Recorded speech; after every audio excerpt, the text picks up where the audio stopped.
Hey guys, welcome back to the channel. In today's video we're going to be building out this stats UI, and when we refresh the page it animates it in. We're just going to be using CSS, no JavaScript, pretty straightforward. So yeah, without further ado, let's jump straight into the video. Okay, so I've got a blank project set up. I'm just going to do !tab to bring in the boilerplate, and I'm just going to include my CSS sheet, which is called styles.css. I'm then going to go back to the sketch file and I'm going to see what font we're using, and it is called Nunito Sans. So I'm just going to head over to Google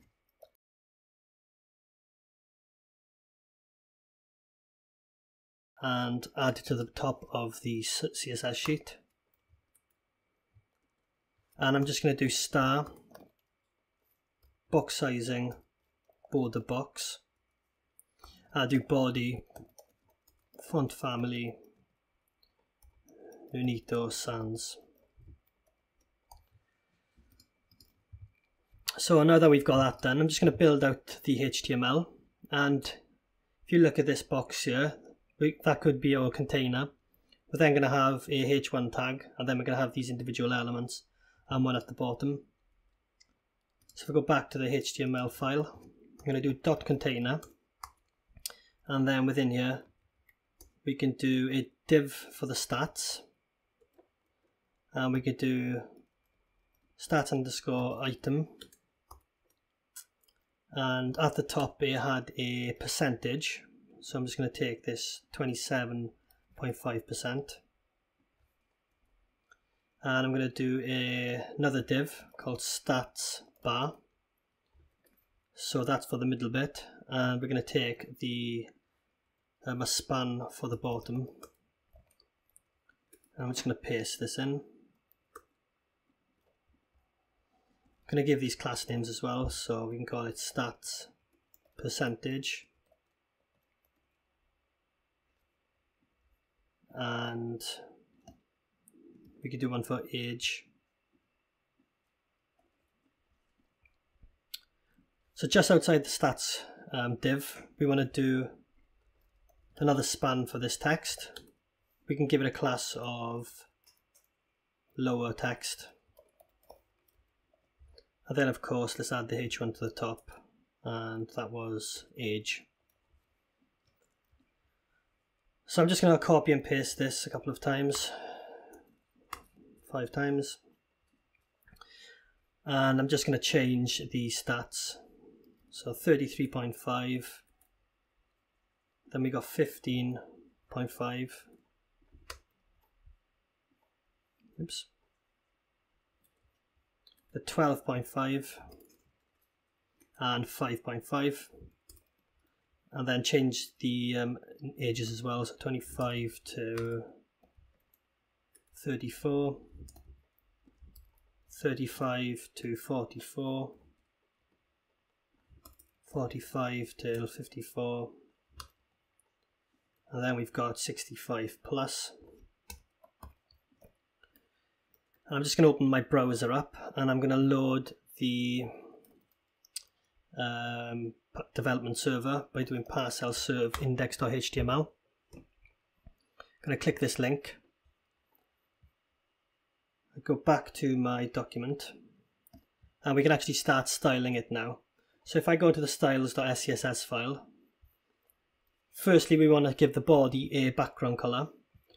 So let's go back to the sketch file, let's click the background div and take this hex code here, do height 100 VH, so it's the height of the full document, and we do background, just pass in that hex code. Then we want to do display flex, and we can do align items center, and we can do justify content center. This should bring the, oops, let's see.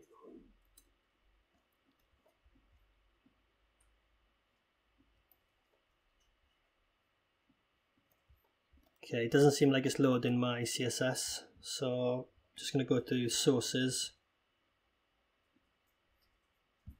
Okay, I just need to refresh my parcel. Sometimes it has issues. Okay, So let's go back to the body. Let's just do color white because all the text in the document is white. And then, because if we look at the design, this section is sort of horizontal, we're going to need to go into the container firstly to display flex. We can do flex direction column, and then let's target the stats, do the same, flex, display flex. Actually, we can leave it like that, and we can do, on the container, we can declare the width. So if we click this box, we're going to look up here where it says the width, and it is 595, 433 tall, and 5 pixels border radius. So if we go back to the document, do width, let's see what that was again, 595, and height 433, and let's just do background, and we can take this hex code.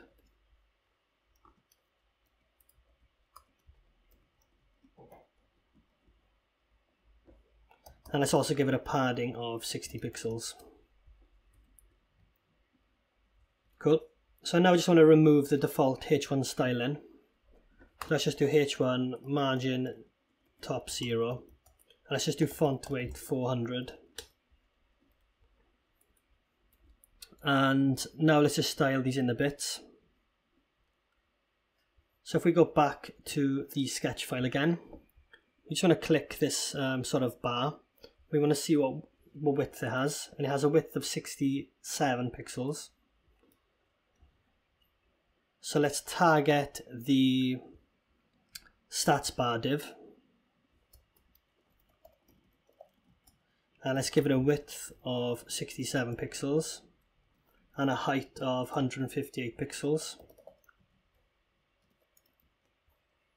And let's also give it a, let's actually give it the background of the orange for now. So background,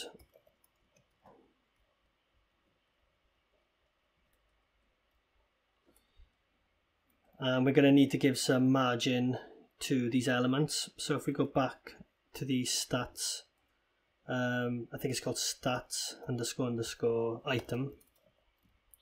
We can give this a margin of 0, and then let's just say 10 pixels. That's going to separate them across. We then want to give a border radius to these elements. Let me just move this across. So we'll give the bar a border radius of 4 pixels. And let's just do overflow hidden. And we can also give it a margin of 5 pixels not, just to give some space here. And on stats item, let's do text align center.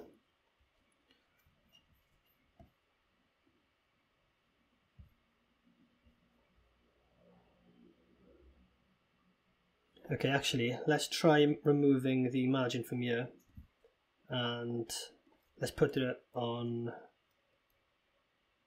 let's see what's happening.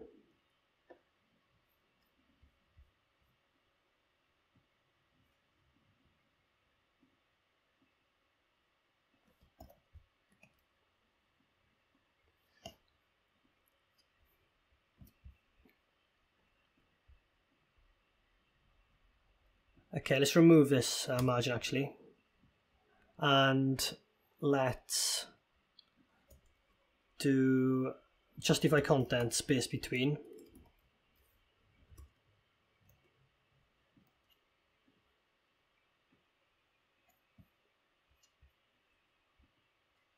And let's actually give these pixels, because at the moment these this height and width isn't being applied. So yeah, that's separated it out a bit more.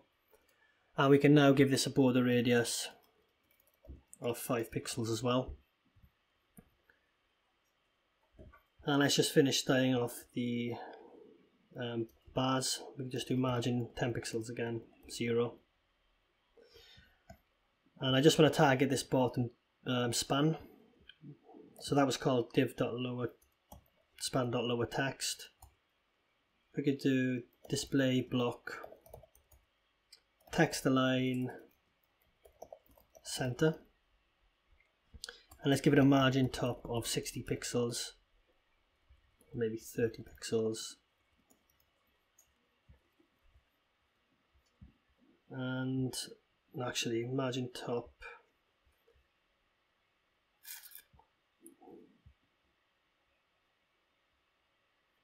okay.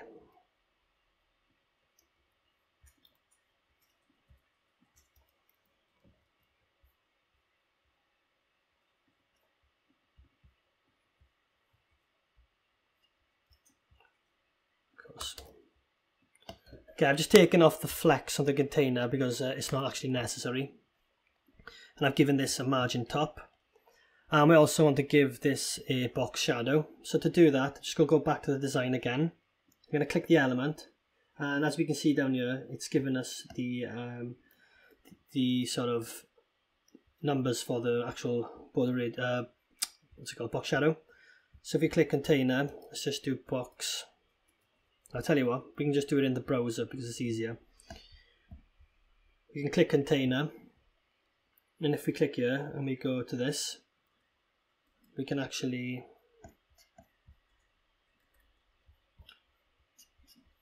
take this hex code, apply it here, and then click this little button here. We can do Y 17. We can do blur 31, and we can do spread -10, and we can now just copy this and add it to the container. Oops, definitely not that color.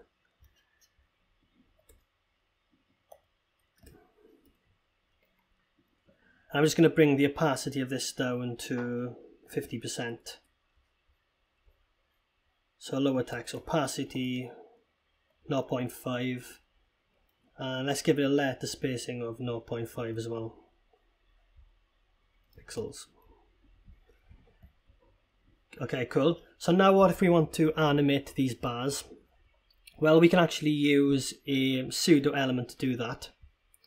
So if we go to stats bar, let's give this a position of relative, and we can give it a pseudo element, so stats __ bar.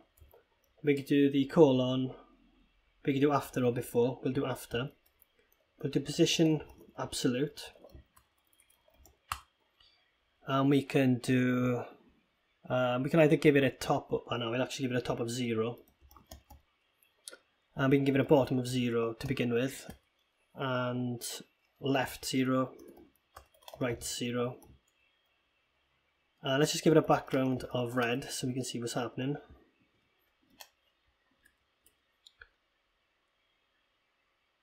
Okay, of course we need to give it a content of an empty string. Okay, so what we want to do now is we want to actually pass through this percentage so it actually spans that amount in the div. And we could do that by doing this trick, by passing through a variable. We can do that by giving the style attribute on the bar element, and we can actually define a variable.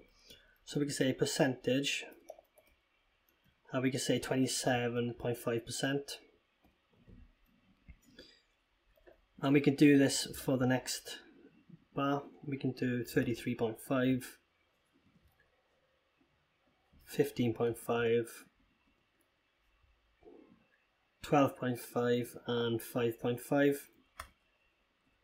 Save that. And we can access this by doing var. We're going to do the tag of the bottom element, and we're going to do var, and we're going to get percentage. And as you can see now, it's actually spanning the orange part to the percentage above. So we want to change this color red to the background color of these bars, and that is this. So I'm going to save that. Well, that looks great, but to make it look even better, what we can actually do is do this as an animation. So we can take it back to bottom 0. At the bottom, do a keyframe, So this is basically a animation. We're going to name the animation. We're going to call it bars in. We're going to do naught. So this is at the starting point. We want bottom to be 0. And then we want to do 100%, which is its final sort of position. We want to do bottom var percentage. And just to explain what was actually happening, we're declaring a variable specifically when we're hitting this item, and it's inline, so this will only affect this element, and then we can access it here. So I'm just going to do that by doing animation. I'm going to take our animation name, bars in. We're going to give it a duration, so let's just say 0.4 seconds, ease in out, and then let's do forwards. So forwards means that it ends at 100% and then it just stays in that position. Oops, I'm not doing it correctly. We're doing it on the wrong element, so let's remove that, put it on the after. And as you can see now, it fades in, and of course we can change this to last a bit longer. And there we go. It's a clean design and it's quite simple. I hope you learned something, and if you enjoyed the video, please feel free to hit thumbs up and to hit subscribe for more videos like this soon.